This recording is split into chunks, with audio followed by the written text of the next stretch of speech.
120টি মামলার সামনে দিয়ে তাকে ঘুরে বেড়াতে হচ্ছে। দীর্ঘ 6 বছর নির্বাচনের জীবন শেষ করে দেশের পুরান তাকে আমার করে মেরে নিতে হয়েছে। কারাগার থেকে আসতে 3 বছর হয়েছে, কিন্তু তার কোনো মামলা প্রত্যাহারের উদ্যোগ নেই। আমরা অবিলম্বে মাহমুদুর রহমানের সকল মামলা প্রত্যাহার এবং মৌলিক আমাদের সহ বন্ধ সকল মিডিয়া তুলে দেওয়ার দাবি জানাচ্ছি। আমরা দাবি জানাচ্ছি দৈনিক আমার দেশে গত 1 দশক থেকে আমাদের বন্ধুরা নানাভাবে হত্যারে দিনে চিকিৎসায় তারা দিন যাপন করছে, তাদের ক্ষতিপূরণের ব্যবস্থা করতে হবে।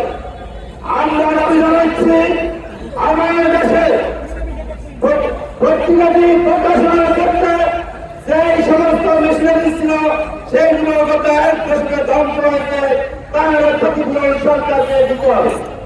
একইভাবে অন্যান্য দাবি জানাচ্ছি অন্যান্য বন্ধ মিডিয়াগুলোর ক্ষতিপূরণ সরকারকে দিতে হবে।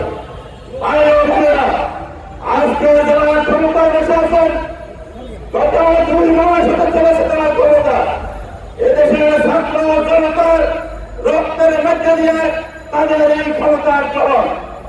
কিন্তু আজকে এই সব বেশিরভাগ মুক্ত বাংলাদেশে মাহমুদুর রহমান সুয়াশো মামলা কাজে করে রাস্তায় ঘুরে বেড়াবেন, এটা আমরা সহ্য করতে পারবো না। আজও বেশিরভাগের বিরোধী যে সমস্ত বেশিরভাগের বিরুদ্ধে আমাদের সাংবাদিক সমাজ যারা আন্দোলন করেছে, সংগ্রাম করেছে, তাদের বিরুদ্ধে যে মামলাগুলো আছে সেই মামলা প্রত্যাহারের কোন উদ্যোগ নেই। ভাইয়ের আমার, এদেশের সংবাদপত্র শিল্পকে ধ্বংস করার জন্য সাংবাদিকদের পায়ে শিকড় বেঁধে দেওয়ার জন্য যে কালাকানুনগুলো জারিত রয়েছে, সেই কালাকানুন প্রত্যাহারের কোন উদ্যোগ আমরা লক্ষ্য করছি না। আমরা খুবই উদ্বিগ্ন, উৎকণ্ঠার সাথে বলছি, যারা চেয়ারে বসে আছেন, সচিবালয়ে বসে আছেন, ফ্যাসিবাদের পথ অনুসরণ করবেন না। এদেশে গণতন্ত্র ফিরিয়ে দিবেন এবং সংবাদপত্র বিরোধী যত কালাকানুন আছে সকল কালাকানুন অবিলম্বে প্রত্যাহারের উদ্যোগ নেবেন। অন্যথায় সাংবাদিক সমাজ আজকে রাস্তায় নেমেছে, এই আমরা প্রেসক্লাবের করিডোরের মধ্যে সীমাবদ্ধ থাকবে না, আমাদের এই আন্দোলনে রাজপথে নেমে যাবে এবং সেদিন ছাত্র জনতার সাথে কানে কান মিলে সাংবাদিককেও আপনাদের বিরুদ্ধে কথা বলব।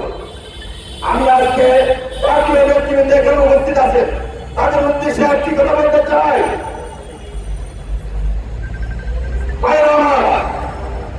আমাদের জাতীয় প্রেস ক্লাবে আমাদের পূর্বসূরি যারা ছিলেন, নির্মল সেন, জ্ঞাস কামাল চৌধুরী, আহমেদ হুমায়ুন সহ যারা ছিলেন আমাদের অন্তত, তারা আমাদের সাংবাদিক সমাজে আমাদের এই আইডেন্টিটি ঠিক করে দিয়ে গেছিলেন।